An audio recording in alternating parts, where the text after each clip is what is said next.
Good afternoon, and thank you for joining us for this 13 Plus FastCast. I'm Mary Coleman. And I'm Carson Courier. Before we get you a check at weather, we want to tell you about some late breaking news that we're following.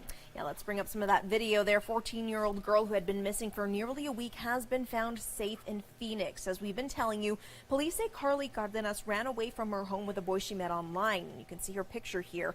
The teen boy returned home, but Carly did not. It's unclear where exactly or how Carly was found this morning. We have reached out to Casa Grande Police, and we are waiting for more information. And of course, as soon as we learn more, we will update you on air, online, and right here on 13 Plus.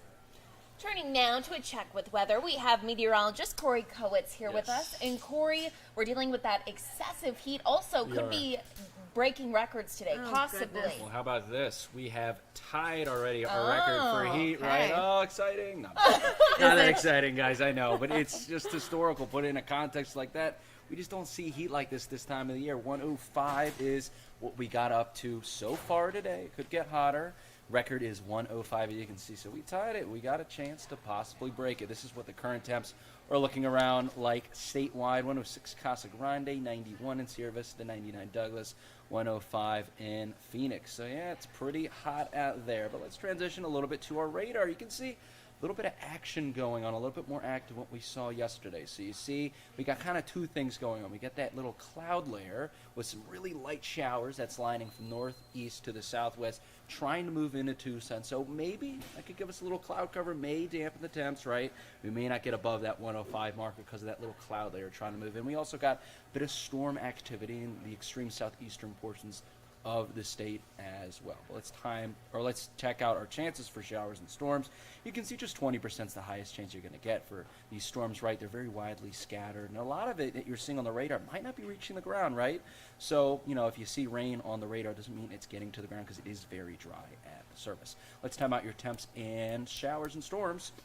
You can see through the next few hours, you can see they're starting to strengthen a little bit, trying to get into our region through the international border, but again, very scattered, and then fizzling out by the evening hours, just leaving the area with just a bit of cloud cover overnight, trying to push into the Tucson region by the overnight hours. It looks to dip back into the 80s, starting your day off tomorrow in the 70s, and then getting up very quickly. Once again, kind of similar temperatures to what we saw today, and well past the 100-degree marker, but this time a little bit cloudier, right? You're not seeing those storms, but maybe a little bit more widespread cloud cover for tomorrow. Maybe it could dampen the temps by a degree or two relative to today, and then through the evening for the end of the week, getting down into the low 90s with cloud cover persisting. But overall, these are the high temps you should be expecting tomorrow. 104 Tucson, and to our north and west, you can see the hottest temperatures like Phoenix getting up to 111 in the cooler spots, to our southeast 93 in Bisbee. Let's talk about how hot it's been this summer, guys. We're adding to that tally now at 105. I can add one more to now 49 105 plus days, and now 73 100-degree days. We're already past what we normally see in terms of 100-degree days this time of the year. Up 68 is our normal, now up to 73. Up to 49 105 plus days, but our normal is 26, so we've nearly doubled that. And then 110 plus, don't even get me started on that. I mean, my goodness. We've had 17, and the previous record was 10, and we normally see 2. So, yeah, you need any indication that it's been hot this year, there you go. And it's going to continue to be hot as we have an excessive heat warning. It seems like half the days this summer have been excessive heat warning. It's been a hot one. It's going to be for this weekend, Saturday morning through Sunday evening. You can see what that includes in the Pink, Pima, Pinal counties, where temps could get up to 113, and then to our north and west in Maricopa. In Yuma counties, temps could get up to 114 for this weekend. Here are some of the projected temperatures for some towns in and around our area. Tucson getting up to 108 Sunday. Cells could get to the 110 marker. Casa Grande as well could get to 110, projected 109 so on the weekend. Sierra Vista outside of that excessive heat warning, so not going to see quite that level of heat, but still getting close to the triple-digit marker for their weekend, which is above what they normally see this time of the year. Again, could be historic. So today, the 105 is what we have. Then Friday, 104, 107, 108. You can see the records are in that column to the right there. All of those days, like today, are within tying or breaking as the range of outcomes could be. You can see that a lot of these days, like the weekend, right, every single day, these 2 days are projected to break the daily record. So it's very hot, and these are the odds that the National Weather Service has said that we have the chance that is of us breaking those daily records for Saturday and Sunday, up 91% of doing it, as the record's 105 and the record's a little higher at 107, but still a 69% chance of breaking it. So history is not only looking possible, but quite likely. Here's another thing we got to be looking at, right? I'm showing you all the history here because it's been a historically hot summer. These are the last occurrence of temps for each temperature, 105 to 110. So if you turn your attention to a temperature like 108, think back to our previous slide, we're predicting 108 on Sunday, which would be September 10th, I think. Yeah, September 10th. So you can see that if we get to 108, that would be the latest state ever to get that high of a temperature. So yeah, it tells you how, I know, right? All right, I'm just showing you all the ways and reasons why it is very hot. But looking to our south, we got Hurricane Hova still churning at a very strong Category 4 hurricane. Ended up getting up to 160, so that actually is tied for 6th with a whole host of other hurricanes, about 10 plus that have reached that mark, but still tied for 6 of the strongest hurricanes in recorded history in the Eastern Pacific. So this was a big storm, but it won't have any impact on land, thank goodness, as it looks to move off to the northwest weekend and fizzle out in the Pacific Ocean. You may think, okay, no impacts, but they may have an impact. I'll show you why in just a bit while we look at our upper level pattern. We got that heat dome giving you that hot and dry conditions with the dry air coming from the southwest. Heat dome's going to crank up even more this weekend, giving us even hotter temperatures than we are seeing today. The dry air still coming, but you can see it in the bottom left corner, that little hurricane there. That's Hova moving up there, and you can see that the heat dome moves down. That allows for some of the moisture to come from the west, from the tropics, by early next week. So you can see that we have those hot temperatures with that heat dome, but starting early next week, they start to cool down with that heat dome moving to our south and weakening, as well as our dew points and the moisture in the air rising as the westerly winds that are bringing a little bit of tropical moisture from Hova, getting those dew points past the 50-degree mark, which means we do have a chance of rain. But you can see through the weekend, right, we're not really expecting much, maybe some sputtering showers here or there, but not really anything through the weekend. And then you can see, though, through early next week, through mid-next week, that is, getting some rain, especially on the eastern half of the state, and that's a little bit of the influence of the moisture we could see from Hova. And putting it all together here, there's your 7-day forecast, right? The heat for the weekend, first alert action days, then we cool down into next week with those storm chances ramping up just a little bit, right? Nothing too crazy, up to 20% on Tuesday and the 10% for your Wednesday. So a little bit more of a favorable pattern taking shape next week. Perfect. Oh, so essentially, we just have to get through the weekend. We do.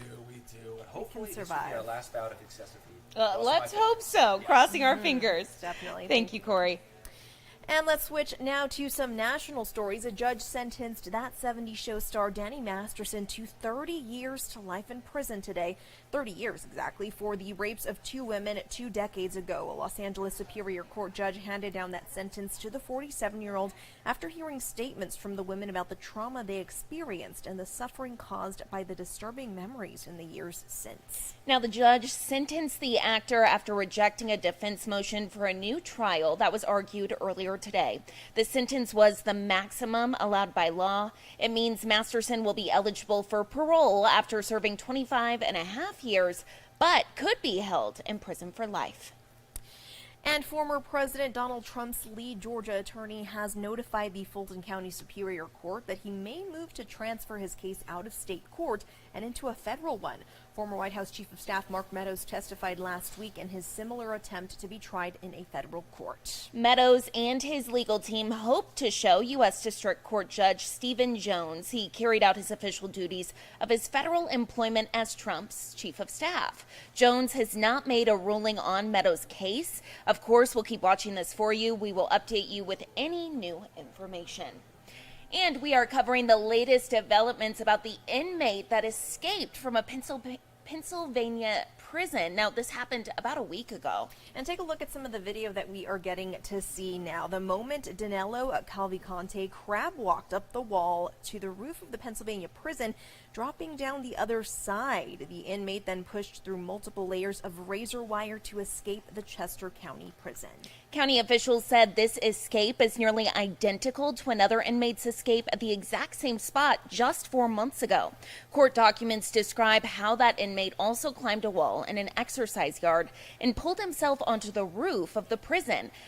But the tower guard on duty flagged that inmate within 5 minutes. He was caught. Of course, that didn't happen last week.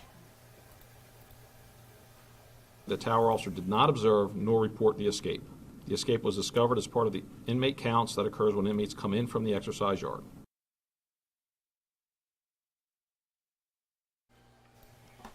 And the tower officer has been put on administrative leave. The Pennsylvania Attorney General's office is investigating this. There have been several sightings of that inmate there, but he is still on the loose. Hundreds of officers, dogs, drones, and helicopters continue to search.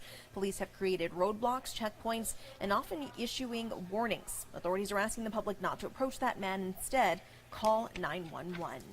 Now happening here at home today, an open house for a new transition center at the Pima County Jail. It's helping people that are coming out of jail. And the goal of this is connecting former inmates with resources for success, as well as lowering the number of people rearrested. Sabria Reed has the details. Today's open house at the Pima County Transition Center hopes to help hundreds of people as the center expands. The center has already been helping some former inmates. In the testing phase over the past few weeks, deputies tell me 80 people have used the services available here. The day inmates are released, they can get help with everything from housing to transportation and treatment. In the very beginning, I figured, hey, you know what, my life is over. I'm just going to continue the way I had. If it wasn't for somebody while I was incarcerated giving me the positive information that they gave me, I probably would still be there. Organizers say they hope this spot sets a national example for other communities, prompting change. Reporting in Pima County, Sabria Reed, back to you. And happening today, a update to the Tucson Department of Transportation's Blue Light program. Sorry about that quick technical difficulty. Yeah, that's right. We have Andreas Rendon here now. Andreas, you've been kind of looking into this all day, and you have the latest of where those lights are and kind of what they mean. Definitely. So the blue lights, they're first installed at Grant and Craycroft, which is a very busy intersection across Tucson. Lots of left turn collisions and very heavy traffic after all. So that's where they decided to put those lights first. Now, how they work, they're not cameras, they're not recording devices, so, we don't have Big Brother spying on us. We've already done that in Tucson, so it's scary to think about. There we go. What it basically is, it's just a simple light that illuminates blue when the light turns red. So basically, when you see the light red, you stop. That blue light means definitely stop right there.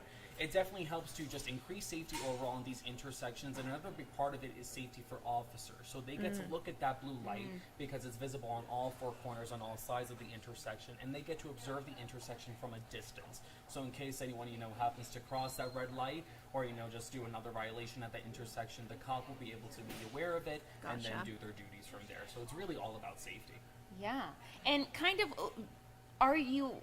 will these drivers get a citation from these blue lights? Kind of how will that work? So obviously, you want to practice your best driving tips and tricks, just being safe on the road. When it comes to tickets, actually, Brooke Wagner, she actually has a fact finders about this coming up later at 5. She's going to break down, whether or not you're going to get a speeding ticket from, from crossing a certain point. She has all those details ready to go at 5. I'm covering the safety aspect, because it's being introduced. It's definitely a brand new thing for me as well.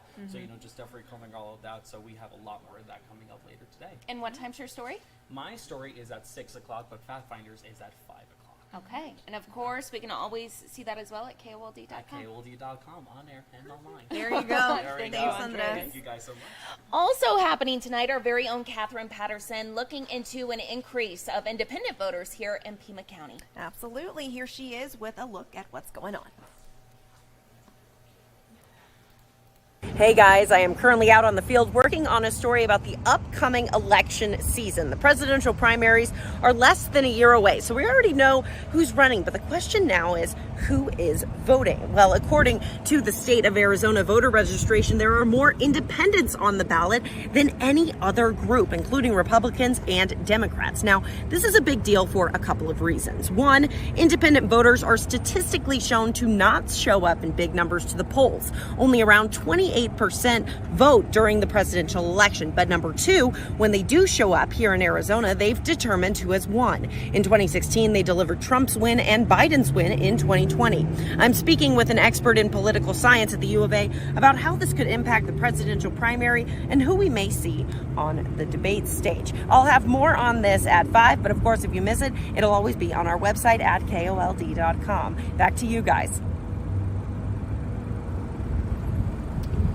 Be sure sure to tune in for that one as well. And let's go to our website now. If we can punch that up, there we go. A woman in East Tennessee is being recognized for having the world's longest mullet. There are no words. Yeah, I know. It's hanging at around 5 feet 8 inches long. Tammy Manis says she started growing the record-breaking hairstyle on February 9th of 1990. Wow. Now you can see here, well, first of all, just take a look at your screen. That hair compared to her body, it's just, I don't know how she even lives day to day, but Manus came in second place at the USA Mullet Championship, which led to her being entered into the Guinness World Records for 2024. She said she's blown away with the love and support she's getting from across the globe. That's a lot of party in the back. That's a lot of party. So she so seems funny. like a fun time. Oh, for sure. In definitely this in town. story, she was talking about what it meant to have a mullet and how some people say they have a mullet, but really they have a shag. So she is very, she has different rules that she follows to make her mullet, you know, the second best in the world. Well, yeah, she's doing it. Congratulations to her. Yes. And let's see if she can hold the title. Keep it going. Keep it Exactly. going, Tammy. Well, we will leave you with this gorgeous look outside right now overlooking Tucson. You know, I gotta say, we see some clouds rolling in, but it's still pretty hot, so take your pick. Exactly. Fingers crossed, like Corey was saying. Hopefully we can get through the weekend and then hopefully get some rain, cool down a little bit. Thank you all so much for joining us for this 13 Plus FastCast. Tune in at 7:30 for more news and weather.